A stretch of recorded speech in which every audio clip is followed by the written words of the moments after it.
Recently, Veeam has pushed resilience into today's realities. Here's some of the key innovations from this quarter. Number 1, broad, more complete identity recovery. Customers rely on Veeam to recover intra-ID, and we've now added Microsoft Intune policies. So if a device or access policies change, accidentally or maliciously, teams can restore them fast. Number 2, less operational overhead, faster outcomes. With Veeam Data Platform, V13, and Veeam Software Appliance, resilience is easier to deploy and manage, creating a 50% faster instant recovery engine. Number 3, expanded control over encryption keys.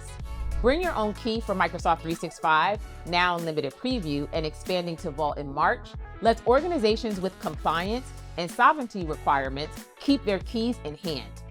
Number 4, flexible, more isolated cloud storage.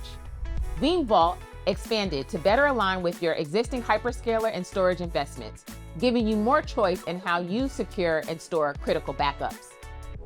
And finally, laying the foundation for trusted data and safe AI. With Veeam and Security AI, the Data Command Graph unifies data resilience and AI trust, showing where your data lives and how it can be used safely. For organizations everywhere, these innovations build confidence in resilience, security, and AI trust.